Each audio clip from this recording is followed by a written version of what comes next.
everyone, welcome back to my channel. In today's video, I'm gonna do a refresh of a video that I did back in 2022 called the top 5 dating apps for meeting older women.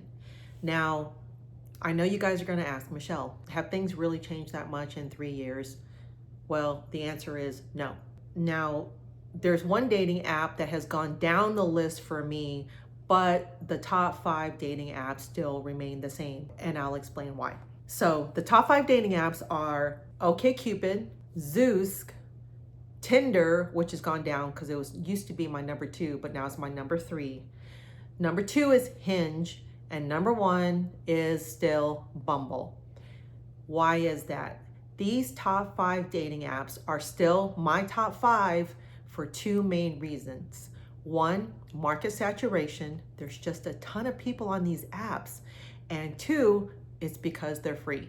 And that's probably why there's market saturation. All of these apps, you can pay to do an extra feature, like see who's liked you first. But you don't have to pay to have a conversation with somebody you've matched up with. If you've matched up with them, you guys can message each other. And that's what I like about these dating apps. Now, the other dating apps, all part of the Match conglomerate, you have to pay to just message them. And take it from a Cougar, us older ladies, we don't like paying for dating apps just as much as other people. I'm not about that life. Why am I gonna pay extra to be on a dating app? No thanks. Now, I have been on Match, I have paid before, got me nowhere. I was also on eHarmony a long time ago. No. In fact, eHarmony is so bad, they only match you up with a certain number of men per week. And then if you don't like any of them, you have to wait until the next week. Like, really? No thanks. Now, I do want to mention some of the other dating apps that have been around or are kind of new. There's a new one called Her, and it might not be new, but I just heard about it because it's for lesbians.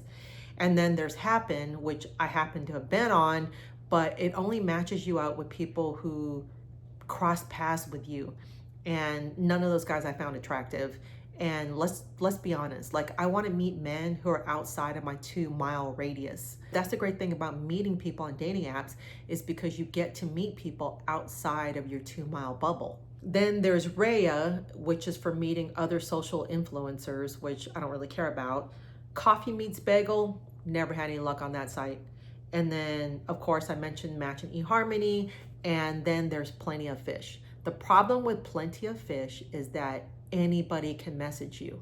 So as a female, you have to weed through a shit ton of messages from men to figure out which one you're going to respond to. And I mean, this is just me being honest, but Plenty of Fish is like for low-hanging fruit. Like, it's for meth heads, and I'm not about that life. So I apologize if I offended anybody who's on Plenty of Fish, but get off Plenty of Fish. So there you have it. If you're not matching up with older women on these apps, it's because of either your photos or your dating profile. And I've offered this service ever since I've been on YouTube.